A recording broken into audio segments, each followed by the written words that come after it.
جبکہ جو جاگیردار طبقہ ہے اس نے صرف 4 ارب روپے جمع کرائے قومی خزانے میں. اور آپ کو پتا ہے کہ جو زرعی زمین ہے 40% زرعی زمین پاکستان کی تقریباً سمجھ لیں آدھی، وہ صرف 4% لوگوں کے پاس ہے. 28% زمین صرف 1.5% سے بھی کم لوگوں کے پاس ہے. اس کا کیا مطلب ہے؟ اس کا مطلب یہ ہے کہ یہ وہ تھوڑے سے لوگ ہیں جن کی زمینیں 50 ایکڑ سے زیادہ ہیں، کسی کی 100، کسی کی 1000، کسی کی 5000. اور یہ چند خاندان اپنی طاقت کے ذریعے سے اسمبلیوں میں آتے ہیں، یہ الیکٹیبل ہوتے ہیں. ان کے لیے یہ بھی پرابلم نہیں ہے، یہ کبھی نون میں ہوں گے، کبھی پی پی میں ہوں گے، کبھی پی ٹی آئی میں ہوں گے، کبھی استحکام پارٹی بن جائے گی، کبھی قاف بن جائے گی، کبھی پے بن جائے گی، کبھی چے بن جائے گی.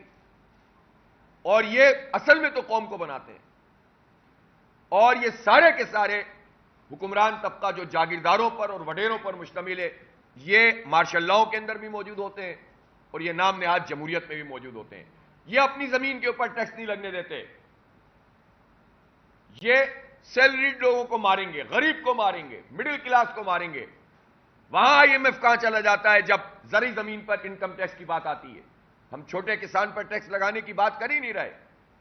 25 ایکڑ تک والے کو اگر فری بھی کر دیں آپ، اگرچہ کہ اس پہ بھی ہونا چاہیے، 2-4 ایکڑ والے کو فری کرنا چاہیے، لیکن جو بڑے بڑے جاگیردار ہیں اگر انہی سے ٹیکس وصول کریں تو ہمارا بہت بڑا ریونیو جنریٹ ہو سکتا ہے.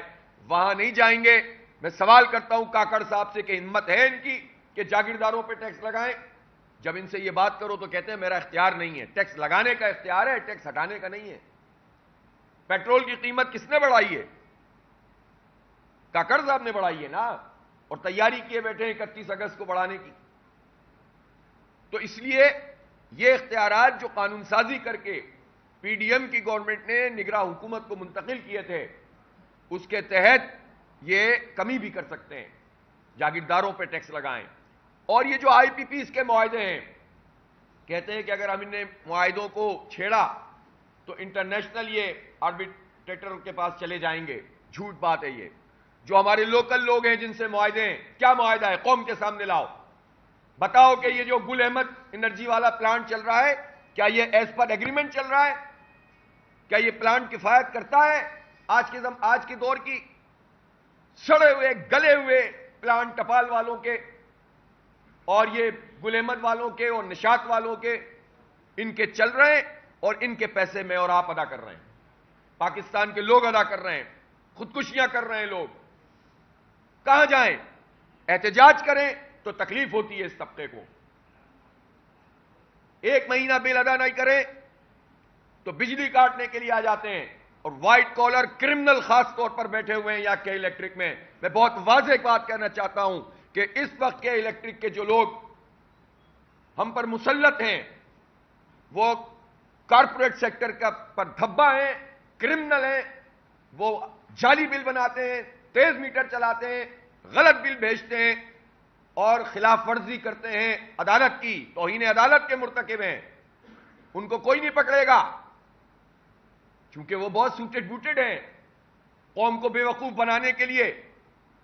وہ بہت لاکھوں نہیں کروڑوں میں جن کے بینیفٹ سے ماہانہ وہ بیٹھ کر کہتے ہیں کہ عملے کے ساتھ یہ کیوں ہوا، اس عملے کو بھیج کیوں رہے ہو تم، کس قانون کے تحت بھیجتے ہو بجلی کاٹنے کے لیے اگر کسی نے 2 دن بل جمع نہیں کرایا؟ تمہارے ساتھ تمہیں اندر نہ کیا جائے کہ تم نادہندہ ہو قومی خزانے کے. تمہیں اندر نہ کیا جائے کہ تم نے 662 ارب روپے کھائے ہوئے این ٹی ڈی سی کے. یہ سرکولر ڈیٹ بڑھائے چلے جا رہے ہو. 177 ارب روپے سوئی سودن گیس کے بغیر معاہدے کے تمہیں گیس مل رہی ہے. چونکہ حکومت کے الیکٹرک نیپرا کا شیطانی اتحاد ہے، ہر پارٹی ان کو سپورٹ کرتی ہے، ہر پارٹی ان کو کے الیکٹرک کے ساتھ مل کر عوام پر بوجھ ڈالتی ہے. بتائیں یہ ساری کی ساری پارٹیاں جو پی ڈی ایم میں شامل تھی، بتائیں ایم کیو ایم جو ہنستے تصویریں کھنچوا کر آتے ہیں کہ ہم نے کراچی کا مسئلہ حل کر دیا، کہ الیکٹرک سے بڑی اچھی ملاقات ہو گئی، بڑی تجاویز دی ہم نے. کھمبوں کی قیمت کے برابر ایم کیو ایم نے بیچا تھا 2005 میں مشرف کے دور میں. کھمبوں کی قیمت.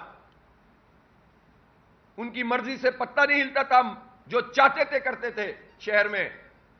اور یہ ہمارا ادارہ بیچ دیا، اور پھر اس کے بعد 2009 میں دوبارہ بیچ دیا. اس وقت بھی حکومت میں شامل تھے جب زرداری نے دوسری پارٹی کو، ابراج کیپٹل کو، یہ منتقل کیا تھا، اور 50 ارب روپے اس وقت کے قومی خزانے سے ادا کیے تھے. Zardari M Q M mafia نچوڑ گئی ہے کراچی کو، تباہ کر دیا اس نے. مل کر ہمیشہ کھاتے ہیں اور احتجاج کرنے بھی کہہ رہے ہیں. ہم سوچ رہے ہیں کہ ہم احتجاج بھی کریں. پھر اس کے بعد ان کے ریکوری افسر جو ان کے ہوتے تھے نا، کون سے عسکری ونگ، ان کو ٹاسک دیا گیا کہ لوگوں سے پیسے وصول کرو. کرتے رہے یہ سب دو نمبریاں اس شہر کے ساتھ. اور آج صورتحال یہ ہے کہ یہ مافیا ہم سے کہتی ہے کہ ہم بجلی کاٹ دیں گے.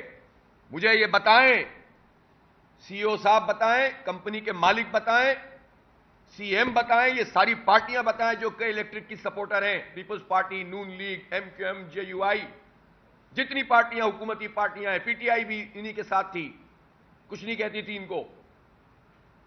اور یہ سب پارٹیاں مل کر بتائیں کہ کس قانون کے تحت آپ کسی آبادی کی بجلی کاٹ سکتے ہیں اس بنیاد پہ کہ چند لوگ بل نہیں دے رہے، جبکہ عدالت نے منع کیا ہوا ہے. نیپرا جیسا بھی ہے، اس کے بھی فیصلہ یہی موجود ہے.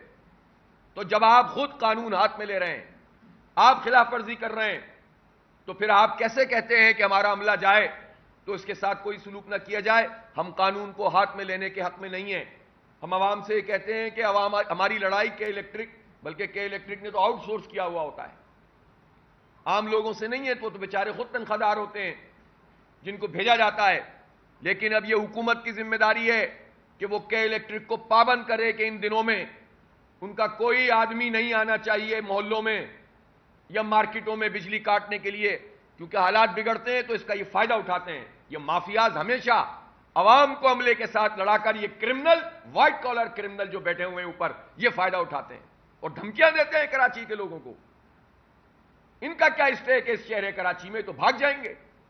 کرو ان کا فارنزک آڈٹ تو نچوڑ دو، پتہ چل جائے گا جتنے سی اوز رہے اور ایم ڈی رہے. جو ایم ڈی صحیح تھے انہوں نے نشاندہی کی. دیکھیں آپ اکرام سہگل کی رپورٹ، پوچھیں ان سے کیا کیا دھندے ہوتے رہے اس کے الیکٹرک میں. بعد میں تو تابع